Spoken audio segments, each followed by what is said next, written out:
Ordem para Conversar, o podcast da Ordem dos Solicitadores e dos Agentes de Execução.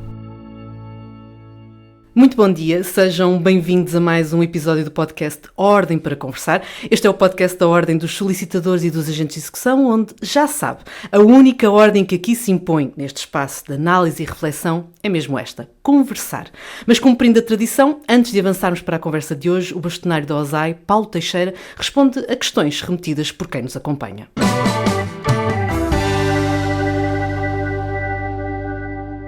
Como já é tradição, temos por cá então também o nosso bastonário para conversar um bocadinho connosco e responder às perguntas que foram colocadas por quem nos acompanha, nomeadamente através das redes sociais da OSAI. Sr. Bastonário, começo por uma pergunta relacionada com selos de autenticação. Porquê é que ainda os usamos e se não seria mais eficiente e ecológico ser digital? Muito bom dia. Naturalmente que tenho que começar por agradecer uma vez mais as perguntas que à OSAI foram chegando acerca daquilo que são as dúvidas que os colegas têm e apelo naturalmente a que continuem a fazê-lo porque é uma excelente forma de comunicação e também uma forma de nós mantermos-nos todos a par daquilo que se passa na vida desta casa, que é de todos. Quanto a essa questão em concreto, eu concordo inteiramente com ela. A ideia é, aliás, nós temos mesmo já um projeto em desenvolvimento, está a ser estudado junto da própria Empresa Nacional Casa da Moeda, de modo a que, a muito breve trecho, nós dispensemos a utilização das vinhetas em suporte de papel e que passemos a usá-las em formato digital, não só para agilizar, como também, como se prevê, diminuir o próprio custo da sua utilização, o que, na verdade, também é por nós desejado e de algum modo, importante para os colegas. Razão pela qual nós já estamos em negociações e estudo precisamente para a implementação da utilização da vinheta digital. Uma outra pergunta que nos chegou, e passo a citar, esqueceu-se das promessas eleitorais relativamente a cotas e SPAs? Bem sei que às vezes a memória pode faltar a qualquer um de nós, designadamente às pessoas que fazem perguntas, ou àquelas que têm que responder. Mas, efetivamente, eu não me esqueço das promessas eleitorais, em nenhuma delas. Não me esqueço que elas não foram todas almejadas, não me esqueço que lutarei até ao fim em quaisquer circunstâncias para que elas sejam concretizadas, mas essas duas em particular, pela importância que têm, nós não só não nos esquecemos, como os colegas já saberão, a quando das alterações, das propostas por iniciativa do Estado, da Assembleia da República, portanto, de alteração estatutária, nós fizemos chegar precisamente à Assembleia da República e ao Governo em momentos anteriores, mais do que uma vez, as propostas que correspondiam à promessa eleitoral, que era de termos um indexante de atualização das cotizações, bem diferente daquela que ainda hoje, infelizmente, consta no nosso estatuto. Não foi por esquecimento e muito menos por falta de diligência, nós tentamos, para além do mais, e precisamente porque essa é uma promessa, e para além de ser promessa, é justo que assim seja, nós, desde que tomamos posse e iniciamos o nosso mandato, já é o segundo ano consecutivo em que nós tomamos medidas de diminuição do impacto do aumento das cotizações, precisamente permitindo aos colegas que queiram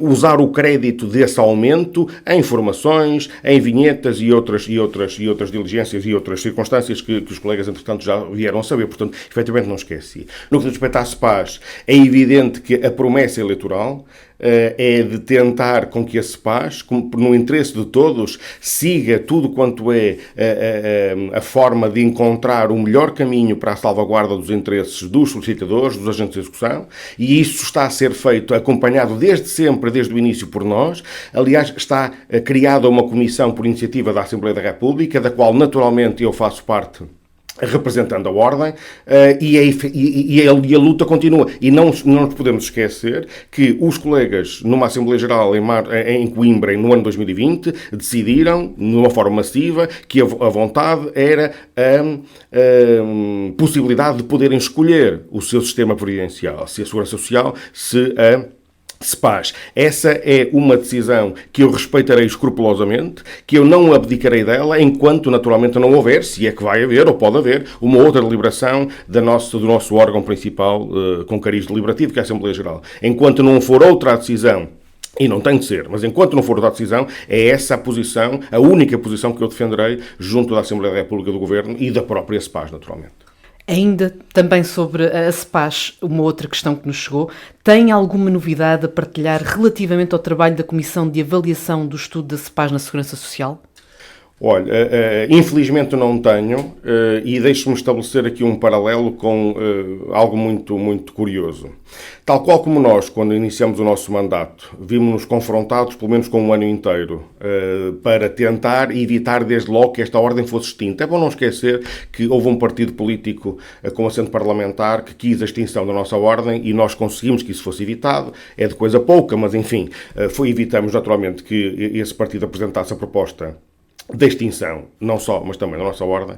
A verdade é que, quando foi criada por iniciativa da Assembleia da República essa mesma comissão, composta e presidida pela Segurança Social, com a CEPAS, com a Ordem dos Advogados e com a Ordem dos Solicitadores, a esperança renasceu no que diz respeito à obtenção de uma resposta tão breve quanto possível, tão equilibrada quanto possível, tão justa quanto possível. E, portanto, o alento ganhou-se na altura em que essa mesma comissão foi criada, mas, entretanto, tal qual como nos aconteceu, mudou o governo muito recentemente e nestas mudanças do governo é natural, não é? Não é correto, não é expectável, mas é natural, é habitual que haja ou impasses ou até mesmo mudanças de opção e de políticas e, portanto, neste momento, a única coisa que nós sabemos é que houve 2 reuniões preparatórias dessa mesma comissão e que desde então, e já lá vão pelo menos 3 meses, não houve rigorosamente mais nenhuma reunião marcada e ela é presidida pelo Instituto da Segurança Social.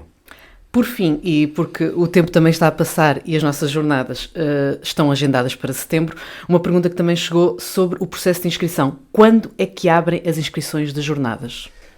Eu presumo que não cometerei nenhuma inconfidência se no momento em que para o ar for este podcast as inscrições já estarão abertas. No momento em que está gravado é precisamente no dia em que elas serão abertas. A verdade é que, para além dessa circunstância de na sexta-feira os colegas, quando ouvirem, já saberão todos eles das inscrições, eu, para além do mais, para além da pergunta que é feita, eu gostaria de apelar à participação. Nós este ano tomou a decisão, a comissão organizadora das jornadas tomou uma decisão arrojada, mas que eu acho que é extraordinariamente importante, que é mudamos o figurino daquilo que era tradicionalmente as jornadas de estudo, em que havia uma separação muito vincada entre aquilo que era o exercício da atividade dos solicitadores e dos agentes de execução. Não é que não tenham temas naturalmente que são distintos, isso sem dúvida nenhuma, mas precisamente para dar uma ideia de uma jornada de estudos da OSAI e não de cada uma das 2 profissões, entendemos encontrar e encontramos, e os colegas certamente, quando da inscrição nas aberturas já terão acesso ao programa, vão ver que nós encontramos temas que são transversais ao exercício das 2 atividades profissionais, são temas atuais, são temas de preocupação nossa enquanto classe, nossa enquanto profissionais, na própria instituição e também do atual governo, precisamente para que nós mostremos, porque é essa a realidade, que nós estamos permanentemente a par daquilo que se passa, que pensamos, que refletimos dos assuntos importantes que esta Casa dizem respeito e ao país também, razão pela qual os temas que foram encontrados permitirão precisamente essa junção de todos os solicitadores e agentes de execução e, em uníssono, discutir, refletir e tomar partido daquilo que são os temas mais marcantes que nós vamos levar a essa próxima jornadas. Por isso, mais uma vez, a ideia é apelar à inscrição. Uma outra das novidades é, por exemplo, se houver um colega que não queira participar em mais nada a não ser na própria inscrição, nos próprios trabalhos, terá apenas um custo de 10 euros, o que significa que a vontade da nossa casa é permitir que todos participem em massa, o maior número de colegas possível, e este investimento que a OSAI faz, precisamente pedindo ou cobrando valores pequenos, relativamente bastante pequenos, é precisamente um investimento que deve ser bem feito e feito em prol daquilo que são os interesses dos associados. Sr. Bastonário, muito obrigada pelo tempo que nos dedicou e por ter estado aqui mais uma vez connosco. Já sabem, estejam atentos às redes sociais, saibam quando podem fazer chegar a vossa pergunta, porque nós aqui estaremos para esclarecer. Muito obrigada. Muito obrigado.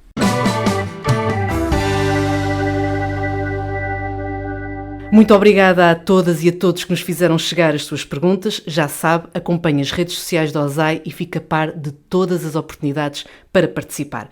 Sobre a nossa conversa de hoje, recebemos neste nosso espaço Ana Cristina Bordal, Subdiretora-Geral do Território.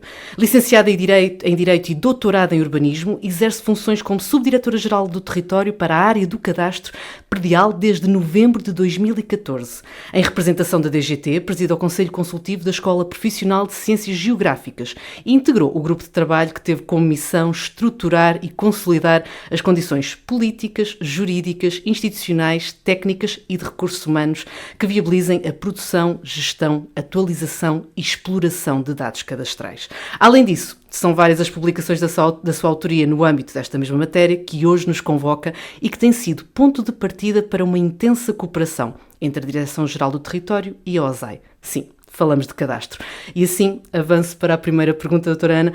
O que é hoje o cadastro em Portugal? Uma ambição, um projeto ou já podemos falar de uma realidade? Para começar, se me permite, eu agradeço o convite para estar aqui, representar a Direção-Geral do Território e para falar de cadastro. E agradeço em particular à senhora Vice-Presidente, doutora Edith Gaspar. Pergunta-me o que é hoje o cadastro em Portugal e eu diria que, dada a sua simplicidade e complexidade ao mesmo tempo, não se pode resumir apenas a uma realidade, a um projeto ou a uma ambição. Para mim, o cadastro é uma realidade, é um projeto e é uma ambição. É uma realidade porquê?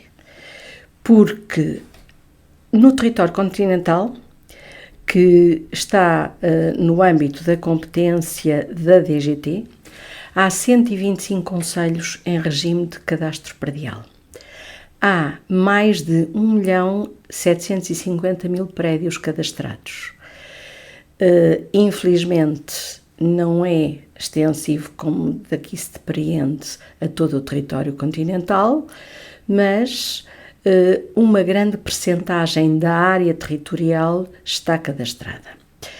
E os prédios cadastrados não são apenas os da zona ou da região sul do país ou do continente, uma vez que nos arquipélagos que são regiões autónomas e em razão de serem regiões autónomas, é considerado que o cadastro é do interesse específico de cada região e, portanto, tem a adaptação às suas próprias realidades. E daí, quando eu falo essencialmente no território continental e não em todo o território nacional. Mas, dizia eu, a realidade do cadastro, com os números que eu indiquei, 126 concelhos em regime de cadastro, mais de 1.750.000 prédios cadastrados, que podem ser visualizados, analisados, pode haver descarregamento com simulações, com sobreposição em ortofotomapa, etc., dessas mesmas unidades prediais cadastradas no âmbito do visualizador de prédios do Sistema Nacional de Informação Cadastral.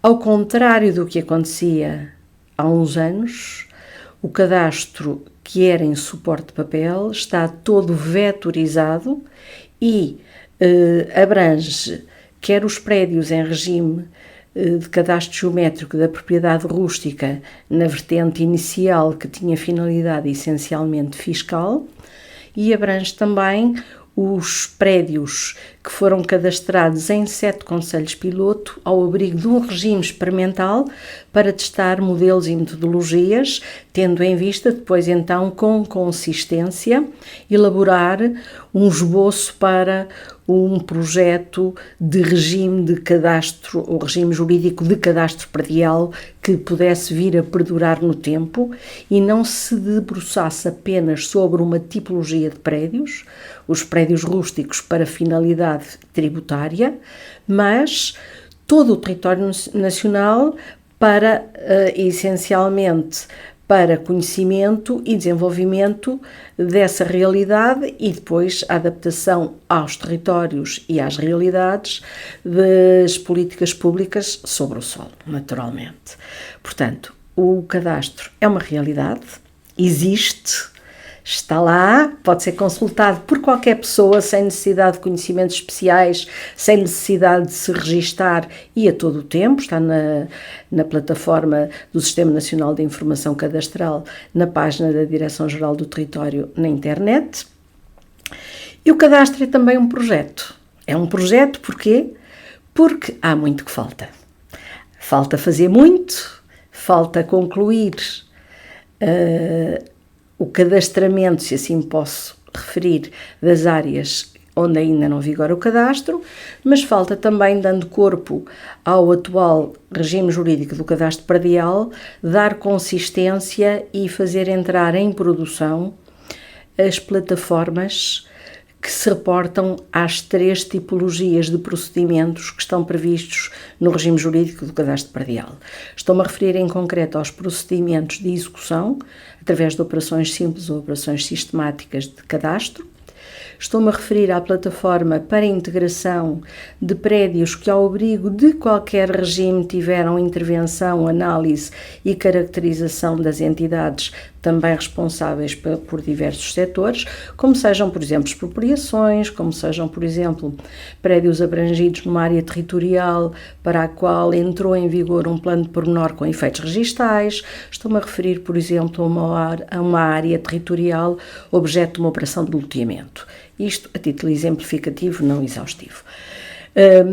E esses prédios, portanto, são identificados, são caracterizados e todos aqueles que tenham as características ou reúnam, cumpram os requisitos para serem considerados como de natureza cadastral, podem de imediato ser integrados na carta cadastral sem necessidade de procedimentos acrescidos que não, através de um técnico de cadastro predial, a sua integração na carta cadastral.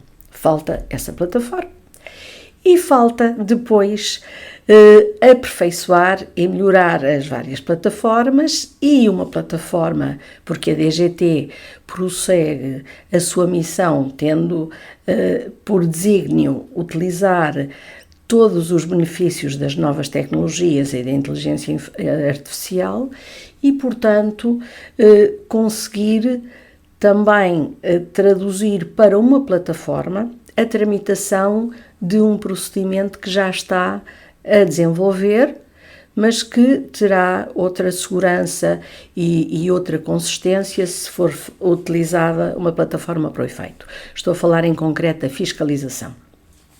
Para além destes projetos, há outro, como seja, a melhoria da qualidade posicional dos dados cadastrais relativos àquelas áreas territoriais em que houve o início dos procedimentos de levantamento cadastral. E estou a falar em concreto de todos aqueles que no final dos anos 20 e nos anos 30 do século passado foram objeto de intervenções para execução de cadastro predial, que não tinha a designação de cadastro predial, mas de cadastro geométrico da propriedade rústica. E, obviamente, que as metodologias, as condições, os conhecimentos, tudo era diferente dos dias de hoje. E, nesse sentido, a qualidade que foi representada em papel e que ao longo do tempo sofreu as deteriorações que sofreu, tem que ser objeto de uma intervenção séria para conseguir que tenham o rigor, a minúcia e a garantia de que são dados fidedignos daquilo que ocorre no território. E, portanto, há que assegurar a melhoria da qualidade desses dados. E é outro projeto da DGT em curso. Portanto, temos vários, não são os únicos. E isto representam ambições, na verdade. São ambições, mas são projetos. Certo. Mas são projetos. Já estão projetos. A minha maior ambição, e se me é permitido, e eu penso que também a ambição da DGT, é outra. Se me é permitido socorrer-me do pensamento do Duque d'Ávila em agosto de 1848, que, tentando dar conta dos benefícios do cadastro, dizia que falta esclarecer sobre a natureza benéfica e protetora do cadastro, sobre os resultados que ele produz e, assim, destruir os preconceitos contra ele que porventura possam existir por parte daqueles a quem falece o tempo necessário para se dedicarem ao seu estudo. Portanto, a minha ambição é convencer todos dos benefícios do cadastro, da proteção que o cadastro pode dar e ver uma carta cadastral como registro digital único e universal dos prédios cadastrados, que é tomado como uma presunção e confirmada essa presunção na prática de que os dados são aqueles, estão corretos e não são outros.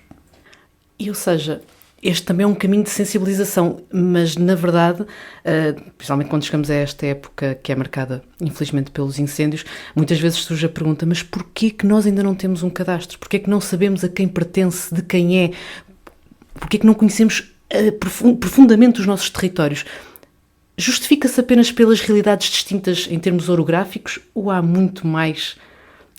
Também passa mesmo por essa sensibilização transversal de toda a comunidade para a importância do cadastro?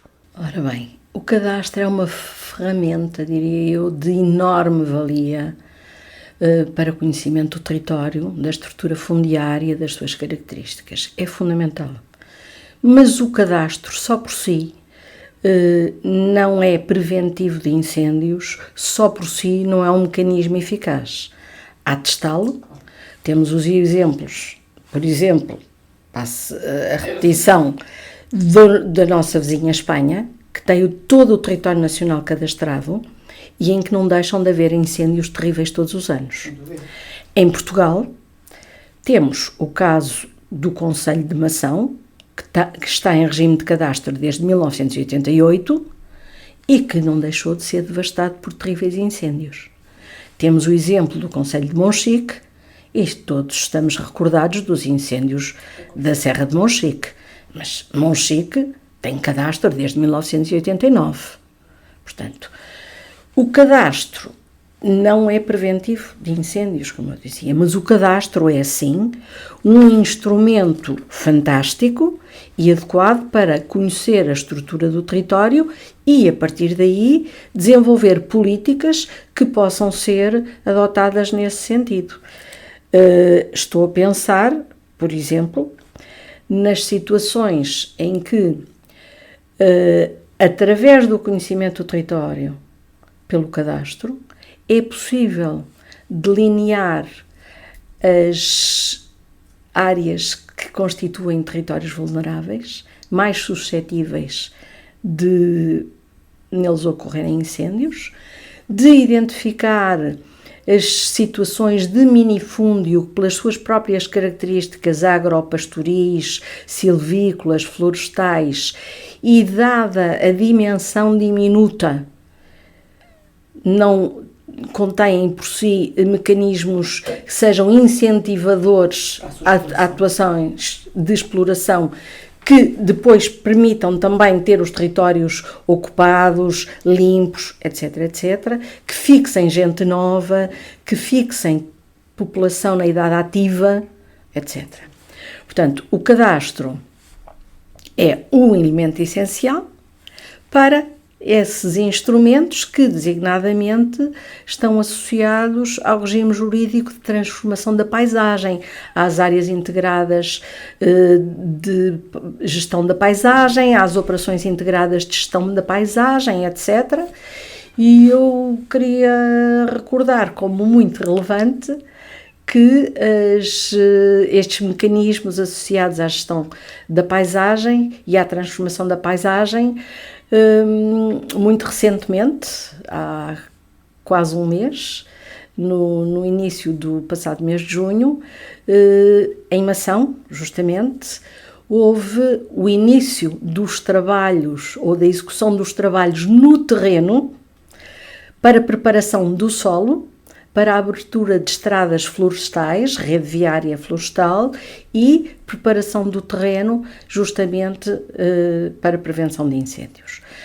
Esta realidade extraordinariamente relevante para os territórios por ela abrangidos foi reconhecida como tal pelo Governo e o Sr. Primeiro-Ministro fez o acompanhamento desse início dos trabalhos e teve uma intervenção ativa, chamando a atenção para a relevância desta realidade e destas preocupações de atuação sobre o território.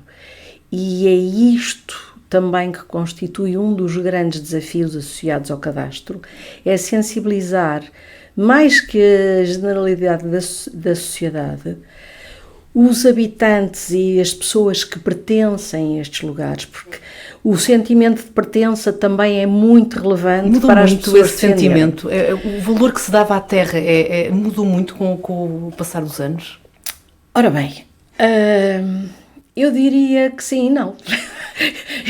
Eu tenho dificuldade sempre nestas matérias e naquilo que diz respeito ao solo, tenho dificuldade em dar sempre uma resposta inequívoca, categórica, porque nós temos sempre a face e o reverso da medalha.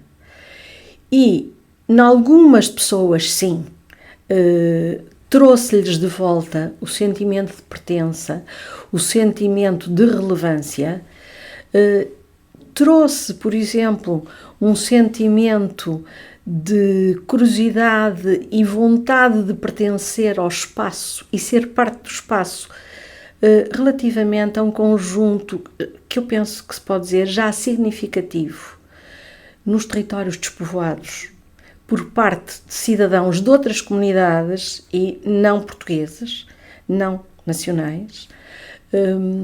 Registro nos passeios que faço, sobretudo em lazer, registro com muito agrado as comunidades de não nacionais que se vão formando e o apego que eles vão criando à terra e a transformação que fazem da paisagem degradada, dos sítios em ruínas, para espaços de vivência em que se denota um enorme amor pela natureza, a fruição do espaço, a preservação dos ecossistemas, a valorização dos ecossistemas e um retorno a uma vida em comunidade com a natureza que me parece absolutamente fantástico. Agora, infelizmente, não podemos esquecer todos aqueles que, em circunstâncias de também, por exemplo, fragilidade de população ativa que estava diretamente relacionada ou ligada à terra e a trabalhava, que está afastada do seu cotidiano associado à terra e que apenas na perspectiva da urbanização, da edificação, do cimento e, sobretudo, do lucro e da especulação, se apropriam de espaços indevidamente, utilizando uma figura jurídica que para mim é inadmissível nos dias de hoje, porque o analfabetismo da população há muito que se vai. A dificuldade da população aceder a qualquer posto de desenvolvimento de atos e negócios jurídicos, qualquer conservatória, qualquer notário, qualquer gabinete de consultadoria, de advogado, etc., para se fazer assessorar e celebrarem contratos de divisão e partilha, celebrarem contratos de compra e venda, etc. Passámos a constatar que talvez o principal instrumento, entre comas, que está a ser utilizado para ou sobre a terra e a sua transação e transmissão nas diversas formas é a usucapião, escrituras de usucapião, em que, como eu sei que há uma norma de proteção dos solos potencialmente e mais aptos para a agricultura ou utilizações similares, como eu sei que tenho que respeitar uma área que é designada para unidade de cultura, para aquela tipologia de solo e de terreno, pois eu sei que se praticar qualquer ato ou negócio jurídico de divisão em áreas inferiores, essa realidade jurídica pode ser declarada nula, porque a lei assim o diz. E então eu não faço escrituras de divisões e partilhas, ou divisão e partilha, eu faço uma escritura de usucapião. E assim divido em 3 ou 4 parcelas um terreno que nem sequer pode ser dividido em 2. E eu tenho, por exemplo, constatado no meu dia-a-dia de trabalho que até operações de loteamento por usucapião estão a tentar que passem. Certo. Se me permitem a expressão. Certo. Se me permitem a expressão. Menos cuidada e mais corriqueira, mas que é o sentimento de algumas populações e de alguns setores que estão muito associados à especulação imobiliária.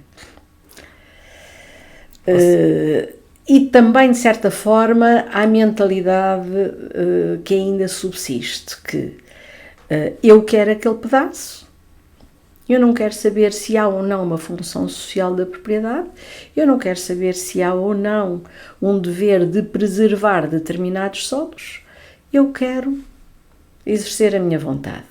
E, portanto, não tenho outro recurso que não, e celebro uma escritura de uso capião.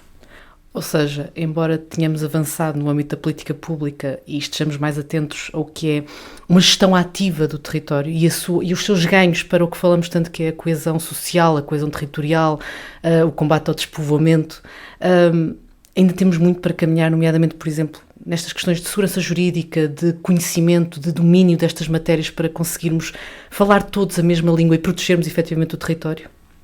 Eu diria que não é ganhar conhecimentos, eu diria que não é propriamente aperfeiçoar conceitos, é mentalidades, ou são mentalidades.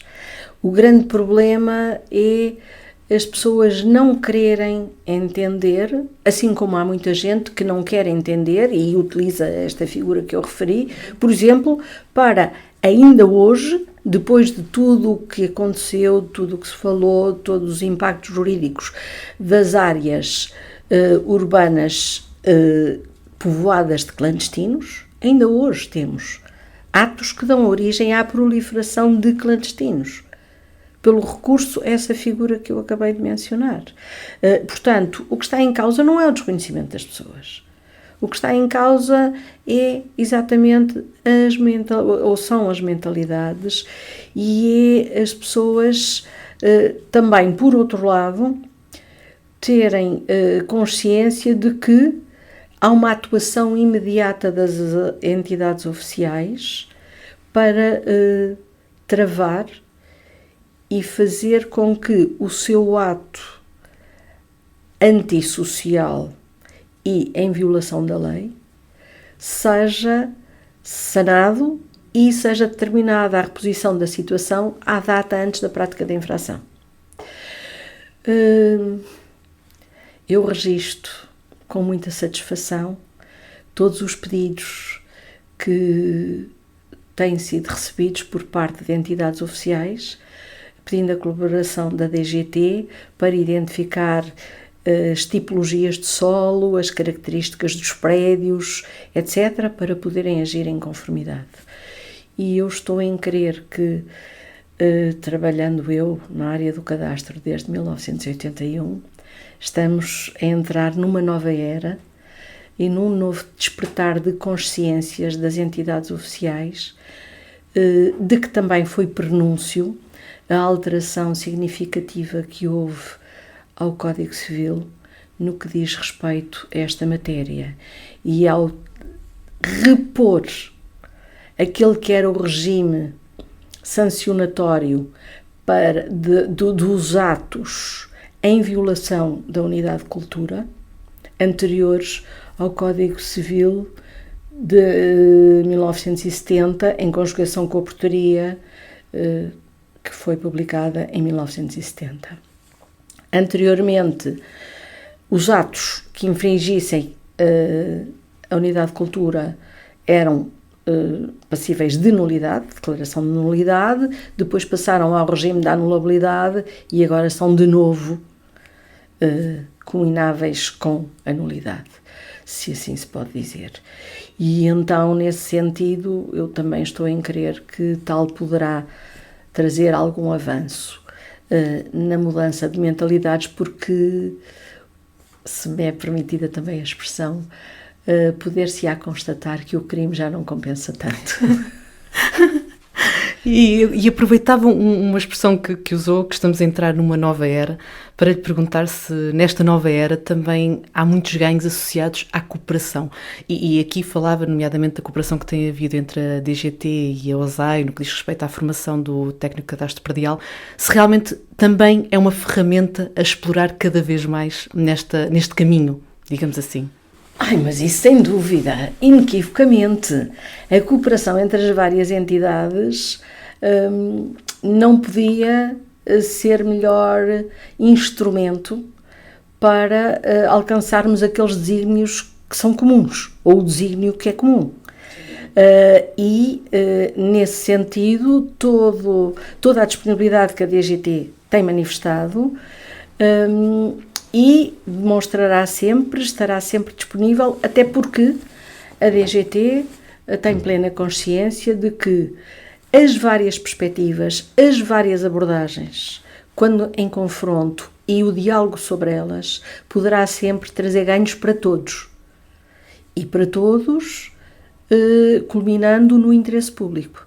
Não é só os interesses de determinados setores profissionais, não é só o interesse da DGT na sua atuação enquanto órgão da administração pública, mas todos teremos a ganhar nas nossas atividades profissionais, nas incumbências que nos estão atribuídas e depois no resultado que isso sim terá contributos sérios para os desígnios da nossa Constituição, ou que estão plasmados na Constituição da República, de todos termos direito a um ambiente de qualidade, um ambiente sadio, à preservação dos ecossistemas, da natureza, tudo isso tendo em vista também a herança que vamos deixar às gerações futuras. E para mim é absolutamente essencial. E a consciência da importância do solo é algo que nós temos constantemente de alimentar, sem dúvida alguma. Acho que nós não paramos para pensar no quão relevante é aquilo que os nossos pés pisam e que nos dá tanto. E perguntava-lhe também, aqui na OSAI existe o projeto geopredial, e perguntava-lhe se também quando olhamos para esta questão do território, dos prédios, do cadastro, é um mundo também muito ligado à questão jurídica, ou seja, é preciso conhecer o território e depois há tanto no que diz respeito à área jurídica. É importante esta ponte, estas ligações, este conhecimento mais transversal sobre tudo o que se encontra nesta matéria? Inequivocamente, sem dúvida alguma que é extremamente importante. Penitencio-me por não conhecer a fundo o geopredial, porque há muita coisa, claro que sim. Não é a minha área em concreto e nunca fiz o curso de geopredial, portanto não tenho instrução e formação nessa área, mas isso não obstaculiza a que eu tenha a minha visão sobre a questão. E eu até atrevo-me a dizer que com a inteligência artificial, com as novas tecnologias, com tudo isso, cada vez mais o cadastro é uma questão jurídica e não uma questão técnica, sendo que a técnica e o rigor do conhecimento técnico e científico é essencial, claro. Crucial. A validação final, ou até pode haver uma proposta tecnológica, mas no final é preciso que alguém realmente certifique. Exatamente, mas o papel dos técnicos, e designadamente nas áreas das ciências da terra, é crucial, da engenharia é crucial. Mas as questões jurídicas, porquê? Porque as questões jurídicas são aquelas que consagram as regras que a nossa sociedade, num determinado momento político, tem em vigor. E essas regras, como tudo na vida, são passíveis de cumprimento ou incumprimento, ou violação clara e descarada, como é o caso que eu apontei do usucapião. Eu peço desculpa, mas é uma situação, é um instituto jurídico que me traumatiza. Quando há alguma paixão naquilo que fazemos, também há este lado, há algo que nos irrita, digamos assim. É sobretudo porque é tão evidente. Como é que pessoas com formação e instrução de nível superior alega que desconhecia que tinha que ter uma escritura pública para transmissão de um bem há 30 anos atrás? Certo. E que, habitando num grande centro urbano do litoral, não tinha condições para celebrar a escritura pública. Pronto, está bem. Naquele dia, se calhar, os telefones, as comunicações... Havia vendaval. Há momentos inundações, assim. tormenta. Estamos a ser irónicas, mas... Com certeza. Mas também temos que ter algum humor nestas situações, porque senão torna-se insuportável.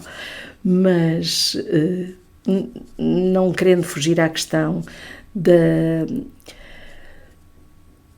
valência e, sobretudo, do essencial que é o conhecimento que os profissionais da área do direito, e em concreto as pessoas que estão habilitadas no âmbito do geopredial, que estão habilitadas com os cursos de formação como técnicos de cadastro predial e nas áreas em concreto do direito, podem de facto fazer toda a diferença. E o desempenho dos profissionais, quer no âmbito do geopredial, quer como técnicos de cadastro predial, quer em termos de assessoria, não de forma direta e imediata, atuando como técnicos de cadastro predial, mas no aconselhamento, no esclarecimento das pessoas e dos cidadãos, sempre que sejam solicitados, no quadro da vida do dia-a-dia, para mim são peças essenciais para nós conseguirmos alcançar, de facto, o ponto ótimo de olhar sobre o solo e daquela riqueza imensa que é a nossa. E como dizia o outro senhor, já não se fabrica, não é? É isso mesmo, é isso mesmo. E falámos aqui dos cidadãos que também procuram respostas, que podem estar preocupados em realmente corresponder e regularizar alguma situação, e perguntava se hoje já é mais simples um cidadão que não tenha o seu prédio cadastrado proceder a esse cadastro, digamos assim. Estava a fazer uma pergunta difícil. Ainda é um quebra-cabeças. Não é um quebra-cabeças, não é um quebra-cabeças. É a infelicidade do nosso sonho não se tornar realidade com o estalar de dedos ou com a publicação da lei no Diário da República. Nós temos uma coisa, para mim, que me dá enorme satisfação, que é um regime jurídico do cadastro predial adaptado aos dias de hoje, às realidades de hoje e com os instrumentos que são relevantes nos dias de hoje. Mas com a publicação do novo regime jurídico do cadastro predial em agosto passado, portanto em agosto de 2023, infelizmente não nasceram e não entraram em vigor as plataformas que serão o suporte da tramitação das várias operações de cadastro.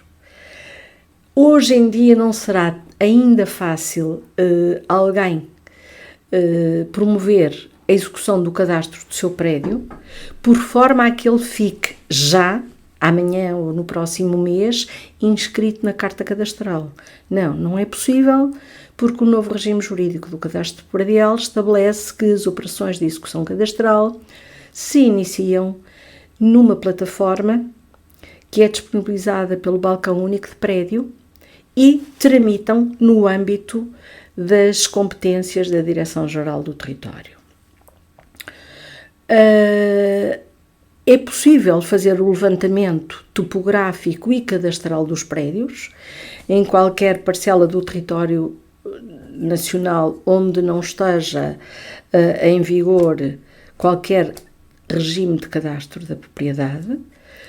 É muito mais fácil do que na vigência do anterior regime, que exigia que para se executar uma operação de cadastro predial era necessário desencadear uma operação sistemática que tinha preferencialmente por objeto uma área equivalente ao concelho ou um conjunto de freguesias, ou no mínimo a uma freguesia. Já não é assim. No novo regime evoluiu-se muito e permite-se que o cadastro seja feito por operações simples, prédio a prédio. Portanto, pode fazer desde o prédio, único e individualmente considerado, até ao concelho, se assim o entender e houver um promotor que o assegure. Portanto, no momento e na atual situação de concretização do que está preconizado no novo regime jurídico do cadastro, é possível fazer o levantamento topográfico e cadastral, é possível, pois, desenvolver todas as técnicas associadas para que, logo que a plataforma de execução de cadastro esteja em produção, ou seja, esteja operacional, aí sim integrar o prédio cadastrado. Não é possível promover a operação integrada desde já, por ausência dessa plataforma.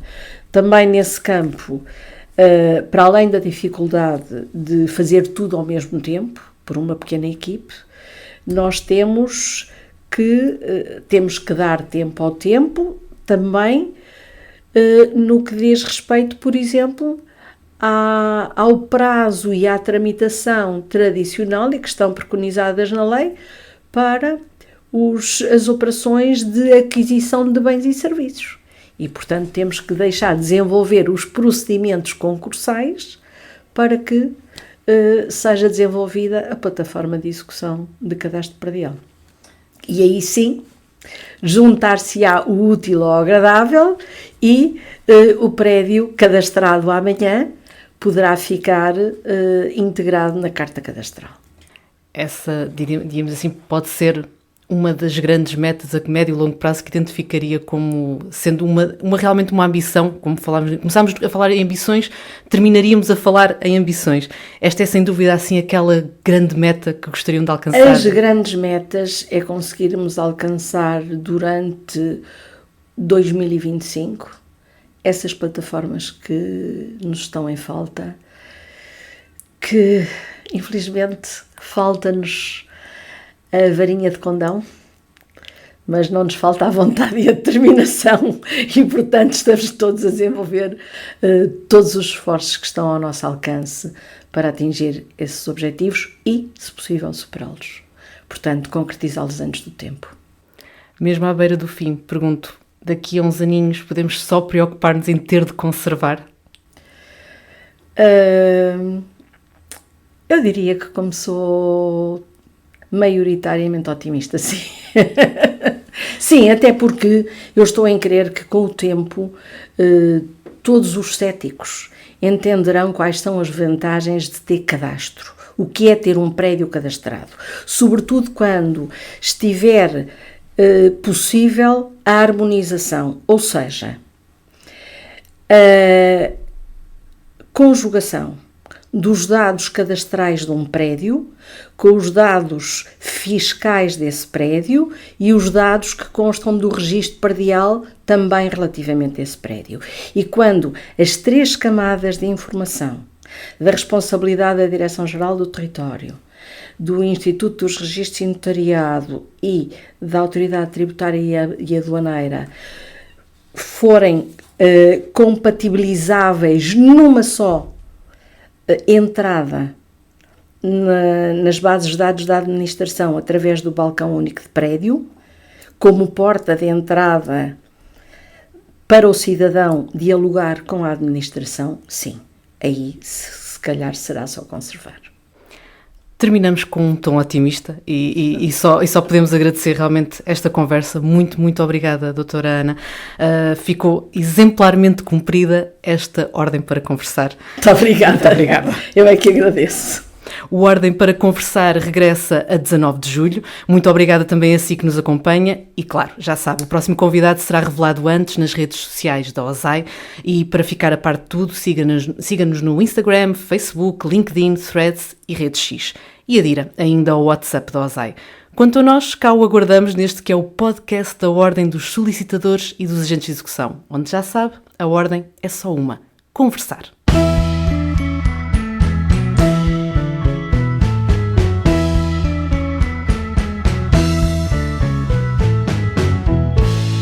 Ordem para Conversar, o podcast da Ordem dos Solicitadores e dos Agentes de Execução.